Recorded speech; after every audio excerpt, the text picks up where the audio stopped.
Aujourd'hui, nous allons aborder le concept de politesse sous un angle clinique. L'idée est de ne plus la voir simplement comme une convention sociale, mais de l'analyser en tant qu'outil thérapeutique à part entière. Un outil qui s'appuie, comme on va le voir, sur des bases à la fois cliniques et neuroscientifiques. Alors, cette nouvelle perspective sur la politesse, elle émerge d'un cadre plus large, qui est l'approche Integria. Comme son sous-titre l'indique, parle pour être, cette approche se concentre sur la façon dont le langage et la conscience de soi façonnent notre expérience et notre structure psychique. Pour bien structurer notre propos, nous allons suivre un plan en 5 points. D'abord, on va s'attacher à redéfinir la politesse. Ensuite, on verra sa base biologique. Troisième point, on examinera ces 3 dimensions. Puis, on passera à l'application clinique concrète. Et enfin, on terminera en discutant du nouveau paradigme que cela représente. Nous commençons donc avec la première partie, redéfinir la politesse. Il s'agit ici de passer de l'idée d'une simple convention sociale à celle d'un véritable indicateur de santé psychique. On a souvent une vision assez classique de la politesse. On la voit comme un vernis social, un ensemble de règles de savoir-vivre apprises qui servent à maintenir une certaine harmonie. L'approche thérapeutique contemporaine propose un changement de perspective assez fondamental. Ici, la politesse n'est plus vue comme quelque chose d'extérieur, mais plutôt comme un reflet direct de notre état interne. Plus précisément, c'est un régulateur et même un indicateur de l'état de notre système nerveux autonome. Cela nous amène à faire une distinction importante, celle entre une politesse authentique et une autre qui ne le serait pas. La politesse authentique, dans ce modèle, n'est pas le fruit d'un effort de volonté. Elle émerge spontanément d'un état de sécurité intérieure. C'est l'expression naturelle d'un système nerveux régulé.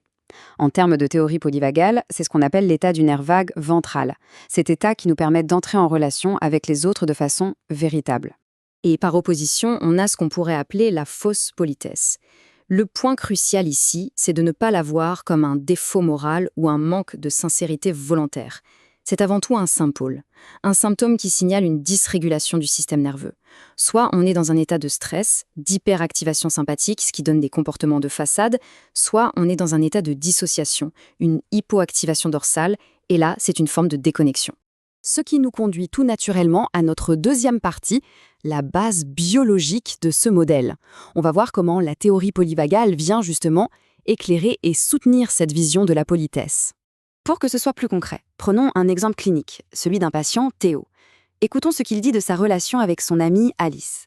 « Avec Alice, je n'ai rien à prouver. Je me sens plein et entier, mais c'est rare. » Ce qu'il décrit ici, c'est précisément cet état de sécurité, l'état vagal ventral.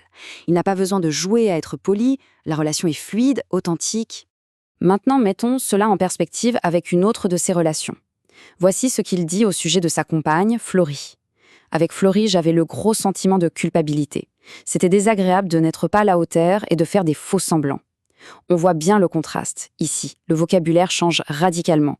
Culpabilité, ne pas être à la hauteur, faux semblants. C'est le marqueur d'un état de stress, d'hyperactivation. La politesse n'est plus naturelle, elle devient défensive. Bien, après avoir posé les bases biologiques, nous pouvons maintenant aborder la troisième partie et entrer dans le cœur du modèle Integria, les 3 dimensions de la politesse authentique. Le modèle propose donc de penser la politesse selon 3 axes. Le premier, et c'est le point de départ, c'est la politesse intérieure. C'est notre capacité à nous observer nous-mêmes avec bienveillance. Le deuxième axe, c'est la politesse relationnelle, celle qui concerne nos échanges avec les autres. Et enfin, le troisième axe, la politesse existentielle, qui touche à notre alignement avec nos valeurs. Ce qui est essentiel de comprendre, c'est la hiérarchie. La politesse intérieure est la base sur laquelle les 2 autres peuvent se construire. On touche ici à un principe central du modèle. On ne peut être authentiquement poli avec les autres si l'on n'est pas d'abord poli avec soi-même. C'est une idée qui peut sembler contre-intuitive parce qu'elle inverse en quelque sorte la vision habituelle, qui mettrait l'altruisme en premier. Ici, le point de départ, c'est le rapport à soi. Alors, comment tout cela se traduit-il en pratique ? C'est l'objet de notre 4e partie, l'application clinique. On va voir une méthode simple mais structurante, la boucle voir puis faire. C'est une méthode qui sert à la fois de grille de lecture pour le diagnostic et de guide pour l'intervention thérapeutique. Prenons un premier exemple avec la phase voir. Le thérapeute demande à Théo « Bonjour Théo, météo du corps ?» La réponse est « Je ne sais pas ». Cette réponse, il ne faut pas la prendre au premier degré. C'est un véritable indicateur clinique. Elle signale une déconnexion, une incapacité à être à l'écoute de ses propres sensations. C'est une forme d'impolitesse envers soi, qui pointe vers un état de dissociation. Et logiquement, après avoir vu cela, on passe à l'étape faire. L'intervention est très directe. Le thérapeute propose un exercice quotidien, la météo du corps. L'instruction est simple, chaque matin, 2 minutes, « Bonjour corps, qu'est-ce que tu me dis ?» L'objectif ici est très clair. Il s'agit d'installer, petit à petit, une politesse somatique de base. Un autre exemple de cette boucle. Dans la phase voir, Théo verbalise un conflit interne. Il dit « Je dois essayer d'apprendre à m'aimer, mais je trouve des choses dont je ne suis pas fier. » L'analyse du thérapeute ici, c'est d'identifier que le jugement de soi est en soi une forme d'impolitesse intérieure. C'est ce jugement qui bloque le processus d'acceptation. L'intervention, la phase faire, va donc consister en un recadrage, un travail de distinction. Le thérapeute aide Théo à reformuler « Tu as eu des comportements qui ne correspondent pas à tes valeurs. C'est différent de « je suis un salaud ». L'idée, c'est d'installer une forme de politesse que l'on pourrait qualifier de logique. Apprendre à observer ses actions sans pour autant condamner son être. Les résultats de cette approche peuvent être suivis de manière quantitative. Ce tableau montre l'évolution des scores de Théo entre la première et la 8e séance. On observe une progression sur les 3 dimensions.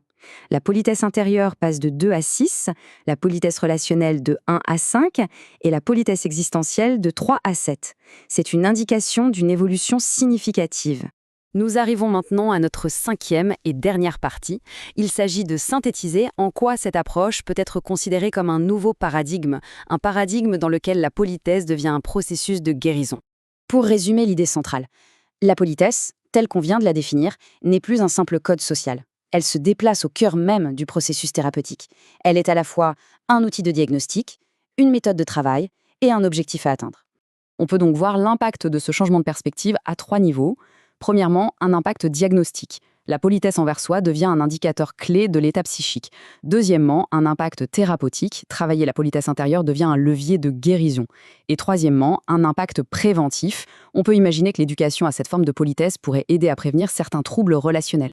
Pour conclure, je vous laisse avec une question ouverte, une piste de réflexion.